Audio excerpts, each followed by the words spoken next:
Instant Monsters presents Gelatin Burn Makeup.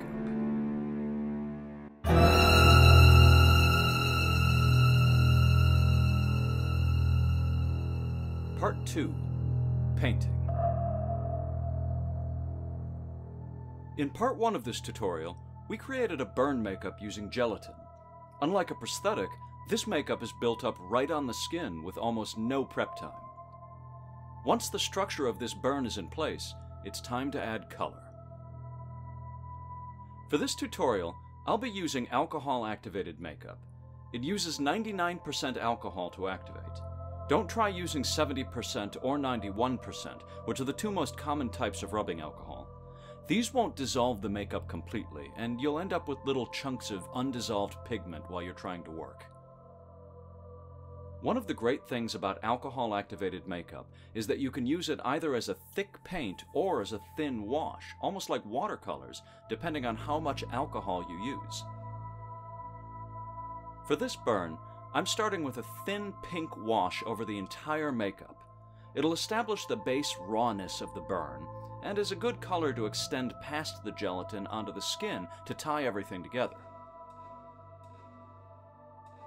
When I extend the color onto the skin, I'm being careful to fade it into Dylan's face and to avoid any hard edges of color. You can use expensive makeup brushes for this, but they're not required. I'll be doing this entire makeup with a few cheap texture brushes that I found in the cosmetics aisle at the grocery store.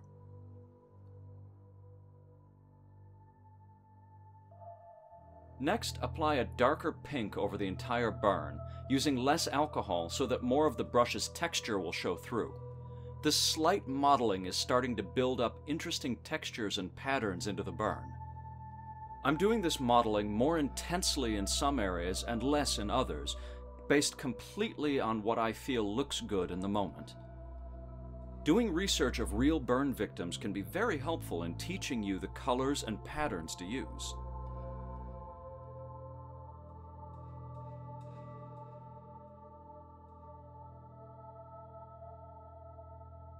Now, with a smaller brush, fill in some of the deeper areas in the gelatin texture with a blood red color. This has the effect of both deepening the burn and making it look more raw and painful. If you choose to use cream makeup instead of alcohol colors for this, you can still thin it down with rubbing alcohol to get the same sorts of washes that I'm using here. The only difference is you'll need to powder the makeup at the end to set it, which isn't required with alcohol makeup. Finally, go into the deepest areas with a darker maroon color to push that depth even further.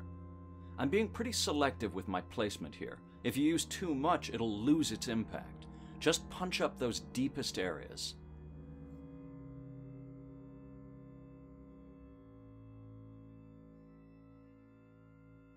I'm going to switch to cream makeups instead of alcohol colors for Dylan's eye to minimize irritation, since 99 alcohol fumes can be pretty strong.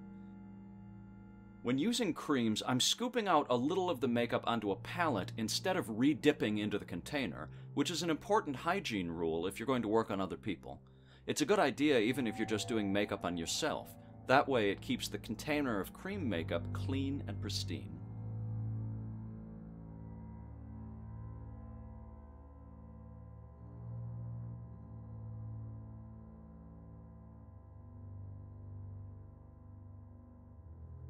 With the eye finished, the burn colors are done. Now it's time to add some soot and grime to finish off the makeup. Go around the entire makeup with a brownish gray, both to simulate soot on the skin and to create a border around the burn to help make it pop. While working around Dylan's nose, I'm asking him to hold his breath, then waving away any alcohol fumes when the nose area is done. Vary up the intensity of this grungy color, make it stronger in some areas and weaker in others. The result will be more natural and realistic than an even coat all the way around. Next, use some black to punch up some of the areas around the burn. I'm using less alcohol for this to take advantage of the brush's texture.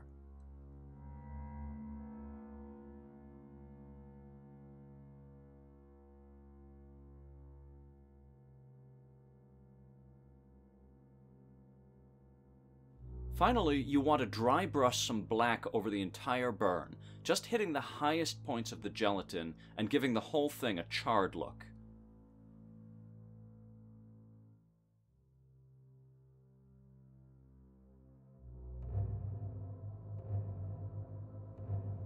Now that the coloring is done, go over the entire burn with a coat of KY gel to really make it look raw and fresh.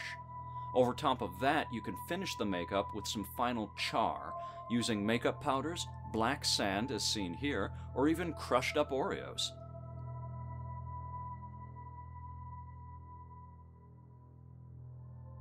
Once the makeup is finished, brush your hair back down to cover up any edges of the gelatin. Hair gel can help to keep the hair in place. And here we have the finished burn makeup. When you're ready to take it off, just jump in a hot shower. The gelatin will dissolve and come off very easily.